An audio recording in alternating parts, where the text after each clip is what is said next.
आप देख रहे हैं रेलवे का हालत, बीएसएनएल का हालत, एमटीएनएल का हालत, एएचए का हालत, ये सारे पब्लिक सेक्टर हैं, सबको बंद की जा रही है। गोला बारूद जो बनती है उसको भी जैसे कि पब्लिक सेक्टर में कन्वर्ट करके प्राइवेटाइजेशन की ओर देने की बातें चल रही है। इस पॉलिसी के अंतर्गत जो भारतीय जनता पार्टी तमाम पब्लिक सेक्टर को बेचना चाहती है कि करीब 28 से 30 हज़ार रुपया जिस दिन जन्म ले रहा है उस दिन कर्ज होते जा रहा है। और सरकार जो है सो कि अपनी राजनीतिक जो है धर्म की राजनीति चलाती रहेगी। बीएसएनएल को 4G और 5G स्पेक्ट्रम देने के लिए दबाव बना रहे हैं, और जबकि आप जान रहे हैं कि बाजार में प्राइवेट कंपनियों का 4G 5G का नेटवर्क आ चुका है। बीएसएनएल कर्मचारी को बैठा करके और प्राइवेट वेंडर को दिया जा रहा है आउटसोर्सिंग। कि जब तक मोदी जी हारेगा नहीं तब तक ये बीएसएनएल को उद्धार नहीं मिलेगा। जारी सरकार संरचना को बेच करके अडानी को, अंबानी को ही फायदा पहुंचाना है। देश ही नहीं पूरे बिहार में भी अब 4G और 5G की लहर जो है वो दौड़ चुकी है, लेकिन बीएसएनएल अभी भी 3G के ही मोड में चल रहा है। तमाम जो कर्मचारी हैं वो अब 4G और 5G के दौर की मांग कर रहे हैं। वहीं अभी केंद्र सरकार जो है बीएसएनएल पर किस तरीके से अपना रुख जो है सख्त किए हुए है और कहीं ना कहीं बीएसएनएल को दरकिनार किया जा रहा है। तमाम जो कर्मचारी हैं वो हड़ताल पे चले गए हैं और क्या कुछ कह रहे हैं एक बार आप सुने। देखिए, मेन पर्पस है गवर्नमेंट का कि टोटल इंफ्रास्ट्रक्चर जो पब्लिक सेक्टर है उस पब्लिक सेक्टर को क्लोज कर दें। आप देख रहे हैं रेलवे का हालत, बीएसएनएल का हालत, एमटीएनएल का हालत, एएचए का हालत, ये सारे पब्लिक सेक्टर हैं, सबको बंद की जा रही है। एवं डिफेंस के क्षेत्र में जो आर्म्स बनती हैं, गोला बारूद जो बनती है उसको भी जैसे कि पब्लिक सेक्टर में कन्वर्ट करके प्राइवेटाइजेशन की ओर देने की बातें चल रही है। पब्लिक सेक्टर में तो कन्वर्ट हो गई, वो प्राइवेटाइज होने जा रहा है। तो गवर्नमेंट की जो पॉलिसी है, इस पॉलिसी के अंतर्गत जो भारतीय जनता पार्टी तमाम पब्लिक सेक्टर को बेचना चाहती है औने पौने भाव में, और स्थिति इतनी बदतर हो गई है कि इस बेचने के बावजूद भी आज के डेट में पूरे देश के अंदर में हर बच्चा जो पैदा ले रहा है उस बच्चे का ऊपर में जैसे कि करीब 28 से 30 हज़ार रुपया जिस दिन जन्म ले रहा है उस दिन कर्ज होते जा रहा है।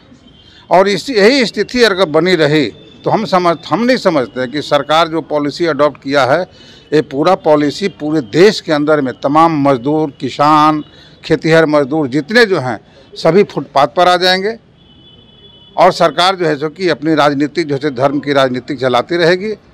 किसी को कुछ मिलने जुलने वाला नहीं है। हम लोग सरकार पर बराबर बीएसएनएल को बचाने के लिए, बीएसएनएल को 4G और 5G स्पेक्ट्रम देने के लिए दबाव बना रहे हैं, और सरकार जो है बीएसएनएल को 4G और 5G स्पेक्ट्रम देने के लिए तो तैयार है, लेकिन उसकी समय सीमा निर्धारित नहीं की गई। और जबकि आप जान रहे हैं कि बाज़ार में प्राइवेट कंपनियों का 4G 5G का नेटवर्क आ चुका है। ऐसी स्थिति में अगर आप बीएसएनएल को 4G और 5G देते हैं तब तक प्राइवेट कंपनियां 6G और 7G में चली जाएगी। लड़ाई हमारी ये है पहली। दूसरी लड़ाई है कि कर्मचारियों के बेस रिवीजन के जो मुद्दे हैं, जो कि आप भारत सरकार जो 7th पे कमीशन लागू कर चुकी है, तो हम लोग को पीएसयू में जो बेस रिवीजन होता है वो बेस रिवीजन दिया नहीं जा रहा है, जबकि 17 से हम लोग का ड्यू है। अब आने वाले समय में 2027 में जबकि चौथा हमको बेस रिवीजन होना है, तो हम तीसरा के लिए ही लड़ रहे हैं। तीसरी बात है कि सब जगह आउटसोर्सिंग बीएसएनएल का किया जा रहा है। बीएसएनएल कर्मचारी को बैठा करके और प्राइवेट वेंडर को दिया जा रहा है आउटसोर्सिंग, चाहे वो टावर का मामला हो, आधार सेंटर का मामला हो, सिम सेल का मामला हो। तो हम लोग सरकार से ये कह रहे हैं कि जो आपके पास वर्क फोर्स है आप उसको लगाइए, ताकि हम जनता से कनेक्ट हो सकें और अपने प्रोडक्ट को हम ढंग से बेच सकें। तो ये हमारी लड़ाई है, और कई ऐसे मुद्दे हैं जो सरकार के पास हम लोगों ने रखा है, और सरकार इसको पूर्णतः बेचना चाहती है। और जो सबसे ज्वलनशील मुद्दा है, जो सरकार हमारी जो ज़मीन है उस ज़मीन को औने पौने दाम में प्राइवेट कंपनियों को बेचना चाहती है, प्राइवेट सेक्टर को देना चाहती है, और ताकि बीएसएनएल का भट्टा अचानक बैठा दिया जाए और तमाम कर्मचारियों को VRS और CRS के अंतर्गत इसको बाहर कर जाए। यही हम लोग का विरोध है, और सरकार से हम मांग कर रहे हैं कि बीएसएनएल को जल्द से जल्द वेज रिवीजन दीजिए। कि जब तक मोदी जी हारेगा नहीं तब तक ये BSNL को उद्धार नहीं मिलेगा। ऑपरेटर को फायदा पहुंचाने के लिए जैसे गवर्नमेंट का पूरा व्यू है कि BSNL का जो भी इंफ्रास्ट्रक्चर हो उसको प्राइवेट ऑपरेटर जैसे कि अभी नई क्षेत्र में अडानी आई है, दूरसंचार क्षेत्र में स्पेक्ट्रम लिया है, उनके पास इंफ्रास्ट्रक्चर नहीं है, उनको हैंड ओवर करने के उद्देश्य से सारा रचना रचा जा रहा है। जारी सरकार संरचना को बेच करके अडानी को, अंबानी को ही फायदा पहुंचाना है और यहाँ गरीब मजदूर को किसी भी तरह से नुकसान पहुंचाना उद्देश्य है। आगे क्या कुछ करिएगा? आगे अभी लड़ाई हमारी जारी रहेगी। अभी तो आज हमारा हड़ताल का 1 दिन का है, इसे और आगे हम हड़ताल अधिक दिन भी कर सकते हैं और भी हमारा ट्रेड यूनियन एक्शन जितना भी हो उसको अपनाने के लिए हमेशा हम लोग एक्शन में रहेंगे।